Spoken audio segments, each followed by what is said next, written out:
JEE advance 2023 का most important question का series में आज एक क्वेश्चन है। आईटीएफ का क्वेश्चन है। क्वेश्चन आपके सामने में the number of elements in the range of the function y equal to sine inverse x square plus 5/9 greatest integer plus cos inverse x square minus 4/9 greatest integer.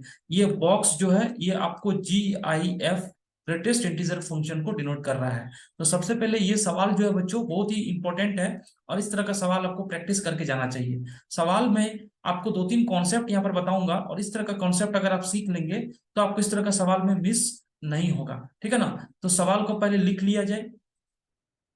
Plus cos inverse x square minus 4/9। आपको एक चीज पता होता है कि sign inverse x में ये जो एक्स का रेंज होता है ये -1 क्लोज इंटरवल 1। इसी तरह से जो कॉस इनवर्स अगर एक्स लिखते हैं तो इसमें भी एक्स का रेंज होता है -1 टू 1। तो आपको ये कॉन्सेप्ट को यहाँ पर में यूज करना है। यहाँ पर एक्स की जगह पूरा ये वाला फंक्शन है और यहाँ पर में भी एक्स की जगह पूरा ये वाला फंक्शन है। ठीक है ना। तो इसको क्या करेंगे, दो बार अलग अलग हमको इनइक्वलिटी सेट करना पड़ेगा। अगर इसके लिए लिखेंगे तो लिखेंगे -1 से बड़ा equal to greatest integer x² plus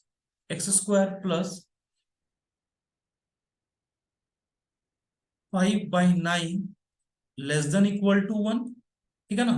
तो जब ये ग्रेटेस्ट इंटीजर होता है तो इसको हम लोग इसको जब इनइक्वलिटी ओपन करेंगे तो इधर में तो -1 ही रहेगा और इधर में हो जाएगा x² + 5/9 लेस देन 2। क्योंकि अगर आपने इक्वल टू 2 ले लिया तो उसका ग्रेटेस्ट इंटीजर 2 के बराबर होगा, लेकिन आपको 1 से छोटा और इक्वल चाहिए, इसलिए यहाँ पर में 2 पर इक्वलिटी नहीं हुआ और इधर -1 से भी पीछे नहीं हुआ। अगर आप इसका वो देखोगे तो इस तरह से इसके बीच में ये नंबर रहेगा, 2 पर ओपन हो जाएगा और -1 पर क्लोज। क्योंकि 2 से अगर बड़ा ले लोगे तो ग्रेटेस्ट इंटीजर 2 हो जाएगा जो कि एक्सेप्टेबल नहीं है, और -1 से छोटा ले लेंगे तो ग्रेटेस्ट इंटीजर -2 हो जाएगा जो भी एक्सेप्टेबल नहीं है। इसीलिए ये वाला रेंज होगा आपके पास में। इसको एक नंबर इक्वेशन दे दो। इसी तरह से अगर कॉस इनवर्स में लिखेंगे तो यहाँ फिर से लिखेंगे -1 से greater than equal to x² minus 4/9 less than equal to 1। यहाँ पर में हम लोग एक कलाकारी इस तरह से कर सकते हैं बच्चों। यहाँ पर इस तरह से कलाकारी कर सकते हैं। मैं -4/9 को अगर ऐसे लिख दूं, ध्यान से देखना यहाँ पर मैं अगर इसको लिख दूं +5/9 और -1 तो भी चल जाएगा।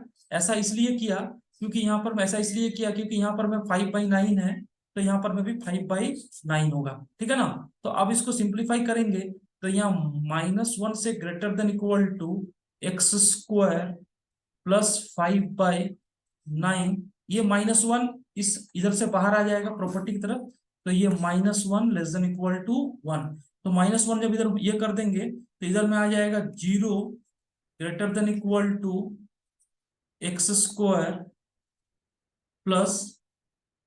+5/9 लेस देन इक्वल टू 2। तो यहां से जब इसको सॉल्व करेंगे तो ये आपको हो जाएगा 0 से greater than equal to x² +5/9 less than 3। दो से छोटा इंटीजर, तो 2 से छोटा इक्वल टू भी होगा क्योंकि जब आपने एग्जैक्टली 3 लोगे तो इसका इंटीजर हो जाएगा 3 जो कि एक्सेप्टेबल नहीं है, इसलिए इक्वलिटी नहीं हुआ। इसको दो का इंटरसेक्शन ले लेंगे क्योंकि दोनों का एंड होगा, है ना। इंटरसेक्शन लेंगे तो x² +5/9, जब इसका इंटरसेक्शन लोगे तो एक तरफ आपको -1 से लेकर 2 और यहाँ पर में -1 पर क्या है, क्लोज है पहला वाला में, दूसरे पर ओपन है। एक तो ये वाला हो गया। दूसरे वाले में जब इसको देखेंगे तो ये आपको यहाँ पर में कहीं ना कहीं 0 है। ठीक है ना। ये 0 है और 0 से लेकर कहाँ तक चल रहा है, 3 तक चल रहा है, यानी ये वाला पार्ट इसमें 0 पर क्लोज है और 3 पर ओपन। जब इन दोनों का इंटरसेक्शन लेंगे तो आपको डायरेक्टली मिल जाएगा x² +5/9, ये 0 से लेके 30। ठीक है ना। अब आपको क्या करना है, x जब ये हो गया 0 से 2 के बीच में तो x² +5/9 का जो ग्रेटेस्ट इंटीजर होगा वो दो वैल्यू होगा, आइदर 0 और 1, क्योंकि इक्वल टू 2 नहीं है और 0 से पीछे भी नहीं है।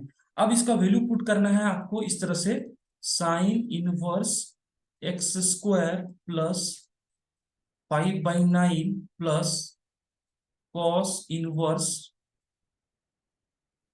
एक्स स्क्वायर प्लस 5/9 और -1 बाहर निकाल दिया, है ना। तो अब इसमें दो केस होगा। केस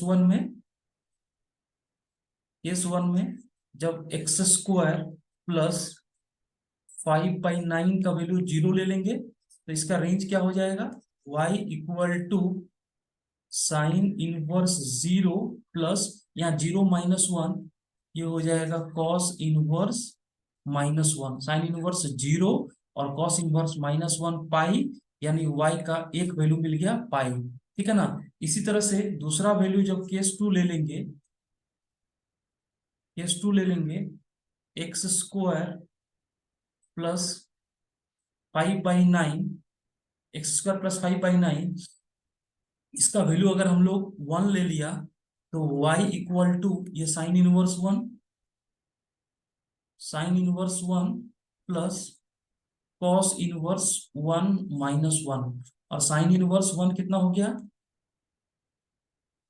π/2, और कॉस इनवर्स 0 ये भी कितने के बराबर होता है, π/2, यानी पाई, यानी दोनों तरफ से कितना वैल्यू आ रहा है, पाई। इसका मतलब है ये जो फंक्शन है बच्चों, ये जो फंक्शन है, इस फंक्शन का जो रेंज हो जाएगा वो सिर्फ सिंगल एलिमेंट होगा, कौन सा, पाई। यानी आपको क्या पूछा गया था क्वेश्चन में, नंबर ऑफ एलिमेंट्स, इस क्वेश्चन का आंसर हो जाएगा 1। और अगर आपको ये पूछा जाता कि रेंज कितना है, तो रेंज इस क्वेश्चन का आंसर हो गया पाई, यानी नंबर ऑफ एलिमेंट्स 1 और रेंज हो गया पाई। इस तरह से सवाल सॉल्व करेंगे, ठीक है ना। आई होप आपको सॉल्यूशन या कॉन्सेप्ट समझ में आया होगा। अगर आपको ये सॉल्यूशन या कॉन्सेप्ट समझ में आया तो इसको लाइक जरूर कीजिए और चैनल पर जाके विजिट करिए। इस तरह के बहुत सारे क्वेश्चन हम लोग डिस्कस करते हैं। Thank you my dear friends.